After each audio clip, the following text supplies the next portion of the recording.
Nach einem Jahr Funkstille vermeldet der Teamleiter und Creative Director Robin Pütz, aka Ultimate Spindash, via Discord faktisch das Aus für das wohl zu ambitionierte Projekt Colonia Prima, welches einen geistigen Nachfolger zu Die Siedler 3 und 4 etablieren sollte.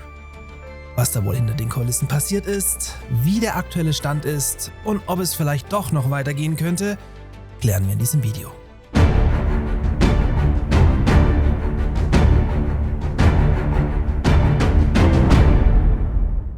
Es war Anfang November 2022, als sich ein kleiner Teil der auch durch die hier bei mir initiierte Die Siedler 4 Weltmeisterschaft zurückgefundenen Die Siedler Community auf der ersten Zocker-Lounge LAN-Party in Frankfurt am Main sich dann auch persönlich kennenlernte und ja, sagen wir mal, Synergien entwickelten.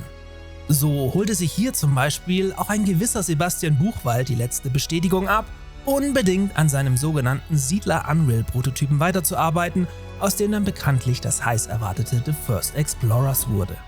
Aber es war davon abgesehen eben auch die Geburtsstunde von Colonia Prima, welches hier in kleiner Runde durch die anwesenden Ultimate Spindash, Artvus, Nepofine, Schösten und Cassian begründet wurde. Ein Die Siedler 4 Nachfolgertitel sollte her, welcher alles unter der Feder von Ubisoft für die Marke veröffentlichte komplett ignorieren würde und dann im Idealfall an die guten alten Blue Byte Spiele anschließen könne. Nach sinnvollen Ideen, wie so ein direkter Siedler-Nachfolger aussehen müsste, musste man auch nicht lange suchen, denn das Konzept wurde dafür bereits im gleichen Jahr von Ultimate Spindash in dessen Videoreihe Die Siedler 5 ein Entwurf ausgearbeitet, auch wenn diese Gedankengänge ursprünglich nie ernsthaft für ein echtes Spiel vorgesehen waren. Finanziert werden sollte das Ganze über die vom Mitgründer Artvus geführte IT-Firma Neoware in Werden, der Hauptteil aber schlussendlich in ehrenamtlicher Arbeit privat daheim verwirklicht werden.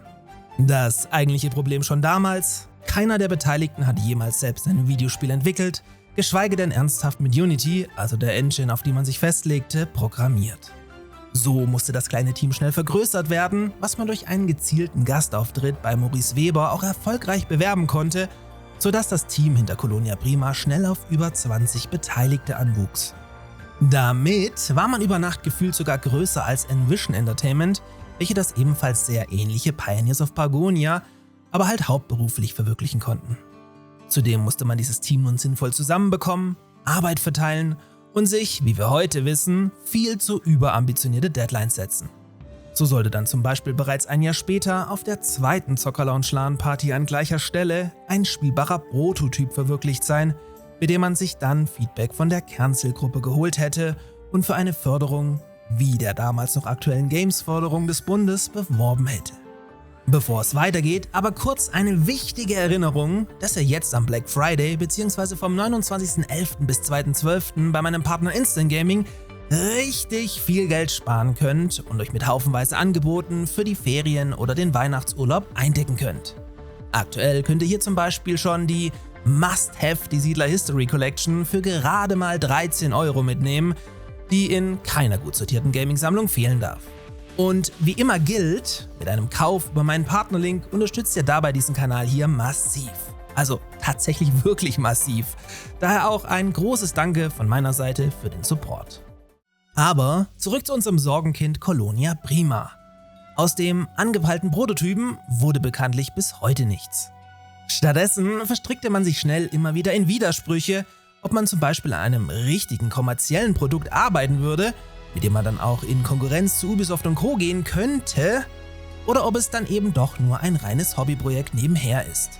Die Frage danach war jedenfalls absolut berechtigt, da man von Teamseite selbst sehr früh ganz offiziell und selbstbewusst die Gründung eines eigenen Studios ankündigte, um die noch ehrenamtlichen Mitarbeiter fest einzustellen und auch bezahlen zu können. Stand der letzten Discord-Aussagen hat man sich dann aber schließlich doch nur auf die Hobby-Variante verständigt. Das ist wahrscheinlich auch der Grund, warum dem Vernehmen nach dieses Jahr viele ohne großes Tamtam das Projekt wieder verlassen haben. Wer aktuell noch im Team Colonia Prima ist genauso unklar, wie wer schon alles dort war und wieder gegangen ist. Auch der Name Colonia Prima selbst war und ist, nett ausgedrückt, schwierig. Nicht nur die Verbindung zum Schlagerhit der Höhner Viva Colonia, der sofort für Memes sorgte, sondern auch der bereits belegte Name durch einen Kölner Stadtführer haben die Sache marketingtechnisch nicht einfacher gemacht. Zur selbstgesetzten Deadline, also ein Jahr nach Gründung an der zweiten Zocker Lounge LAN Party, konnte man dann immerhin einen ersten kleinen Teaser präsentieren, der neben dem Namen Colonia Prima zumindest den angestrebten Artstyle präsentieren konnte. Das Medienecho abseits der Zocker Lounge und Co. lief hier aber schon gegen null. Das kam natürlich auch daher, dass keine 4 Wochen später ein gewisses Pioneers of Pagonia in den Early Access startete, Ubisoft mit ihrem verbockten letzten Siedlerteil noch in aller Munde waren und The First Explorers zu jeder Zeit weiter fortgeschritten war und um die exakt gleiche Zielgruppe buhlte. Ich bin selbst so weit vom Projekt weg, um zu wissen, was dann nach dem Teaser dieses Jahr genau im Team passiert ist, aber dass sich hier erste Ernüchterung eingeschlichen hat, sollte doch ganz klar sein. So stellte man die bis dahin noch monatlichen Entwicklungsupdates in Form von Tagebucheinträgen schon Anfang 2024 ein und kramte diese dann auf Druck und zu vielen Nachfragen noch einmal im Juni heraus, in welchem dann aber nur Dinge beworben wurden, die allesamt bereits bekannt waren. Jetzt, 2 Jahre nach Projektstart, hat uns Ultimate Spin Dash aufgeklärt und zumindest nicht direkt das Ende verkündet. Zumindest nicht für diejenigen, die zwischen den Zeilen lesen. So gesteht er ein, viel zu naiv an die Sache herangegangen zu sein und die notwendigen Arbeiten eben nur extrem langsam in der eigenen Freizeit verwirklicht werden können. Dazu wird man natürlich auch älter, muss sich plötzlich mit Dingen wie Hochzeit, Ausbildung, Uni, neuem Job und Auslandseinsätzen beschäftigen, weswegen die Arbeiten wohl schon seit geraumer Zeit komplett zum Erliegen gekommen sind. Mit dem nun veröffentlichten Discord-Post hat man somit die Reißleine gezogen und das Projekt, Zitat, in eine Art Starre versetzt. Man möchte aber intern weiter Kontakt halten und nach Möglichkeiten suchen, einen Neustart auf einem stabileren Fundament zu ermöglichen. Meine persönliche Meinung. Man kann hier natürlich naiv bleiben, hoffen und beten, whatever. Aber dass es ab hier noch weitergeht, zumal solche Hobbyprojekte sowieso immer nur eine Erfolgschance von maximal 50% haben, und ja, das tut mir von Herzen für alle Beteiligten leid, da ich auch viele von ihnen persönlich kenne, geht realistischerweise gegen null. Es ist toll, dass sie es versucht haben und ihnen kann auch keiner böse sein, denn es gibt generell viel zu wenige Spiele dieser Art. Aber zur brutalen Wahrheit gehört halt auch, dass es aktuell neben die Siedler neue Allianzen, Pioneers of Pagonia und eben The First Explorers bereits 3 Titel gibt, die das Thema unter sich ausmachen.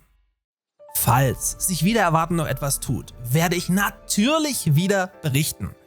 Aber aus eigener Erfahrung, rechnet lieber mit dem Schlimmsten, als am Ende enttäuscht zu werden.